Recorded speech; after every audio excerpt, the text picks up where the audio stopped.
Welcome back to Stony Creek. Hope you had a good week since we last posted.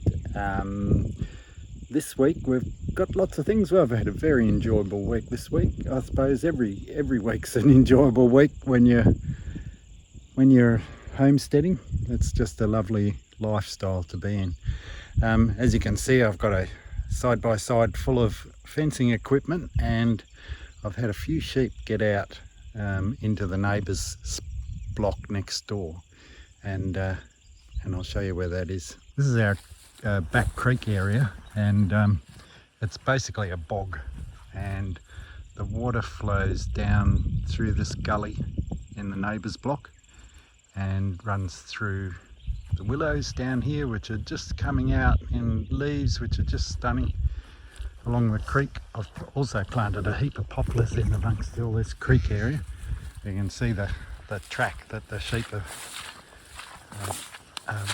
running along to get out of the fence. After the last floods that we had, it knocked down the fence, and we did temporarily fix it up.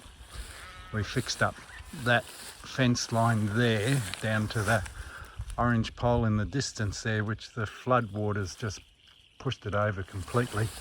But this section here is we just put up some makeshift fencing to keep the neighbours' cattle out, but the sheep are finding their way through, so I have to fix this area up here. But there's a lot of land in here. There's probably a good 5-6 acres down through the creek area with some high ground that isn't boggy, which has some good feed in it. And I generally only put the young stock and the sheep in here for a couple of days, so I don't do too much damage and bog up the creek area, but they do a good job of cleaning it up.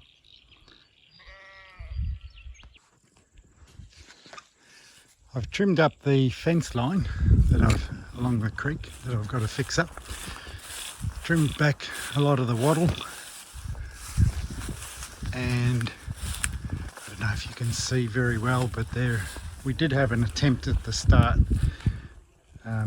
and we put in a new strainer post at either end, and the old fences along this, you can see it here where I couldn't brush cut, and that runs up to that old strainer post, the timber one, and we put in a new one on that corner, and then down this side. Reese has done a lot of work in this area. He's planted hundreds and hundreds of trees up through the gully here, and he's put in a wee, I wouldn't call it a dam, it's a retention basin, so it just holds water, but the creek overflows and runs through a culvert up there and then down through this boggy area, which is great because it's great habitat, and it filters all the water before it gets to the main creek.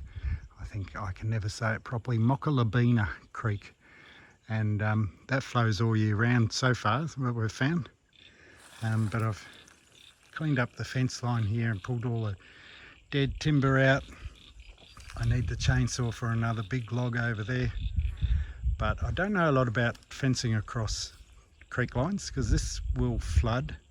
It has for 2 years running. We've had a flood sort of the end of November-ish, and it was a river down here. It was really wide. It filled that whole gully up there, the ravine, and it washed down this side of the paddock, and it came all the way down along this new fence line here and pushed all that fence over. So I might reach out to the neighbour, because it's our boundary fence and he's a really good guy, and just ask him his opinion on how we could best fix up this fence line. So, but I'll just put up a temporary mesh across where the sheep were getting through.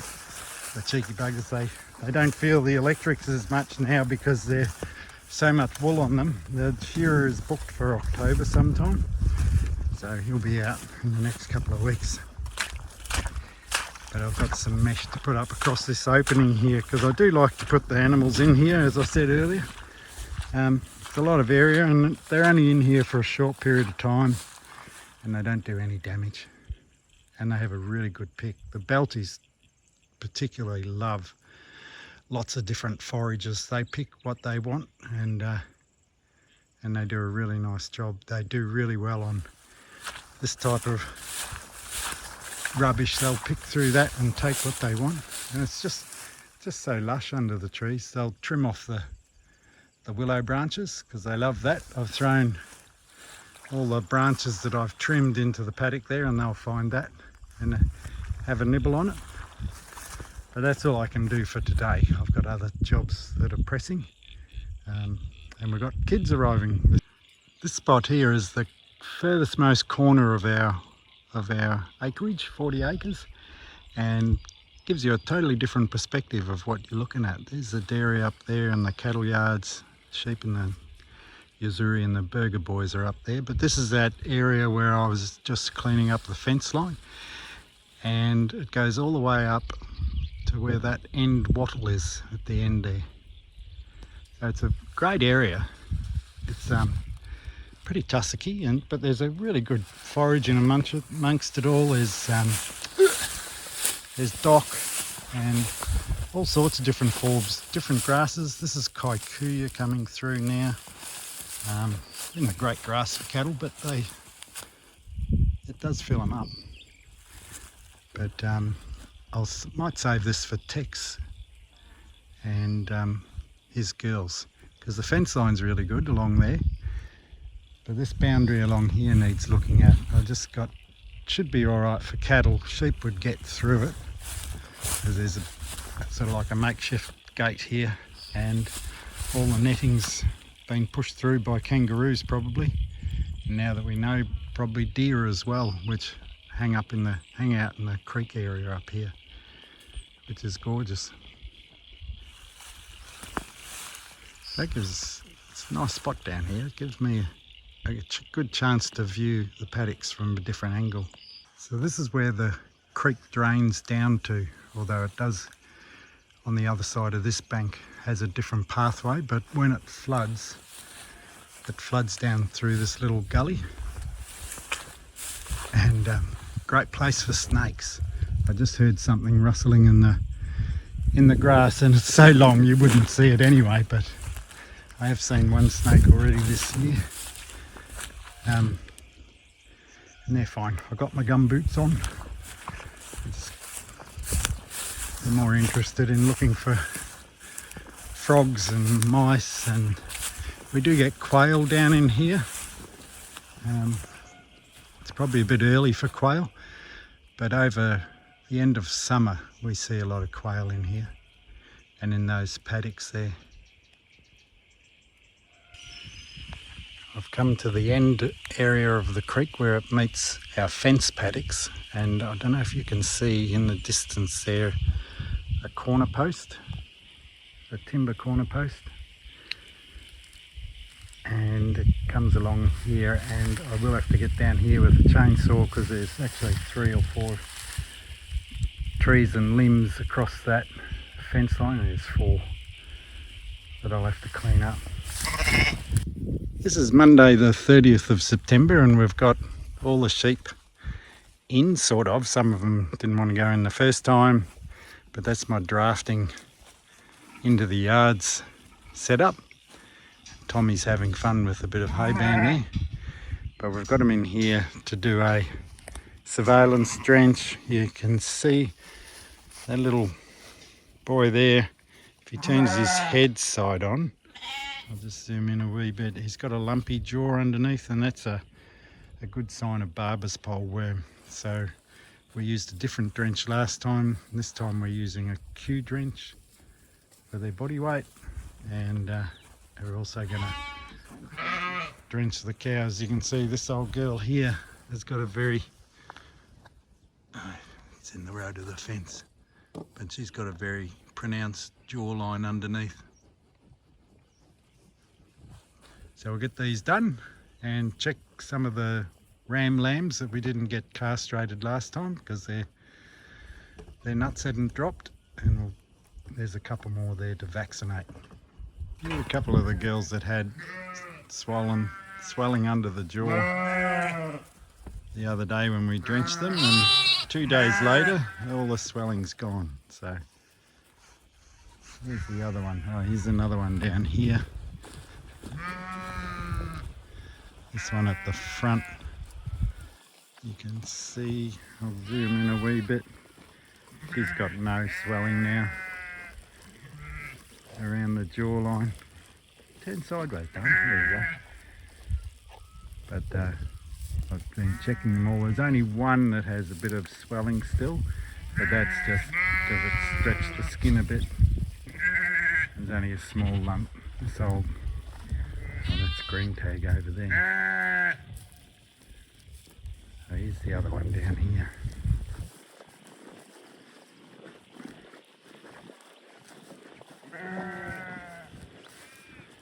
You can see she's got no swelling around the jawline now. That Barbers Pole worm, hello girl, that Barbers Pole worm is really nasty. It can come up really quickly. I only had a worm count done a month and a half ago and it was 0, and evidently I'm not going to worry about doing a worm count now. I think I can spot it when they're in trouble. Hopefully none of the lambs, we drenched 3/4 of the lambs, the ones that were over 6 weeks old. So hopefully they're not affected, because it takes a while for them to build up some resistance to the infestation. So I believe, I could be wrong, but we don't have any dead ones, that's the main thing. I had to give these guys a feed because I had half a dozen of them break out along the creek line into the neighbour's paddock, so I've just got all them back in. Here's a bit of a Tommy update. I'm not exactly sure how old he is, but he's out in the big paddock now with all the sheep and Yuzuri and the Burger boys. And we've got him down to 2 feeds a day now, of about 600 mils. But he's going really well. He escapes a couple of times, but it's not too bad. Hello green tag, how's it going? How's your baby? Where's he going, girl? Oh, you're a pig, Tommy. You get a bit on your lungs, don't you? Just have a break. Have a break. Have a break. Hey? You get all too excited, don't you? Hey? Get out of it. Just have a break, mate. Here we go. You ready? And away he goes again. But yeah, he's looking quite nice, isn't he?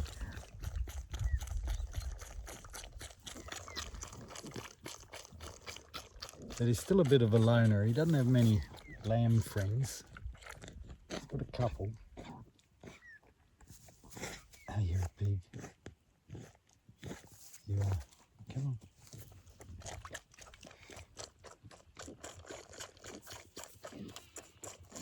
There's a little dog.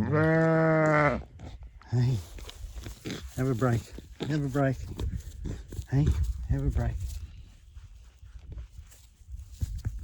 Burp ya.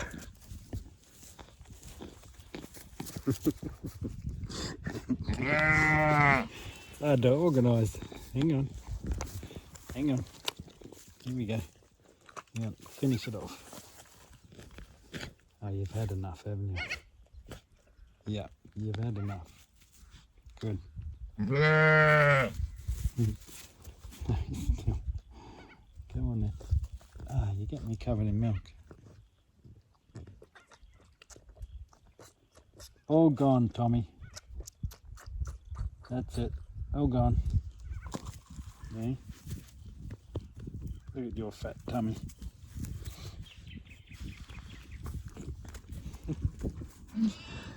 Oh, they really are good fun. It's empty.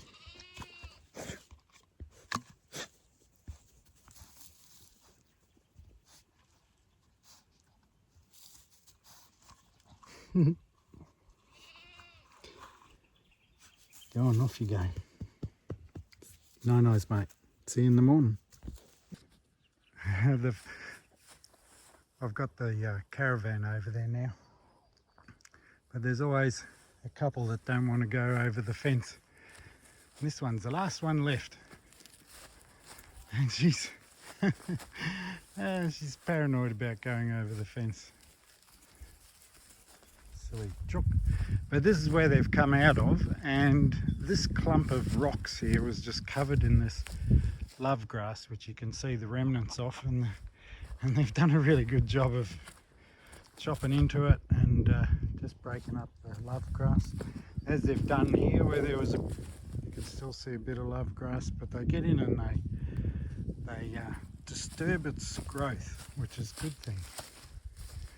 But this is what they've done in here, and it's a lovely spot underneath I think it's a plum tree, but it doesn't have plums. So one of those ornamental plum trees. There's a sort of a little forest of them here.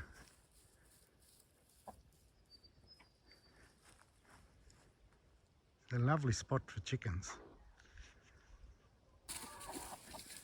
In total, it's probably taken me about, I don't know, 30-40 minutes to move the chicken caravan. Probably 40 metres from way over there over to here. Some of the hens didn't worry them to move, and there was a couple that were quite stubborn, but they're going to love mucking in around these branches here and digging. Just got to have a look sometimes to see if they haven't laid an egg in there. But we can also throw the grain the fermented grain that we give them in around the edges, and they can get in there and root in there. Get lots of bugs. They'll love it. They're already eating grass.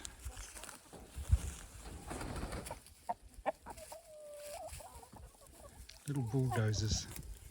This is the view of the paddock that I just ploughed with the yeoman's plough, and I'm nearly finished sowing all the not all of the farrow lines, but with a seed mix that I explained in a previous video. And it's a very tedious job. I think it's taken me about, I don't know, 3 hours to walk across the whole paddock, and it's probably every third or fourth row that I'm just dribbling seed into the farrow line. You can see a number of buckets up on the hill there that I've emptied, and I'm nearly at the bottom. I took Adam's advice and didn't worry too much about trying to drain that section there, because I'd have to get the tractor out and the bucket out and actually move a lot of dirt. So it is a natural flooding area, so we'll leave that as be, because it'll hold water in the ground and hopefully get a bit more, be able to absorb more water. So, but I wish I had a no-till drill.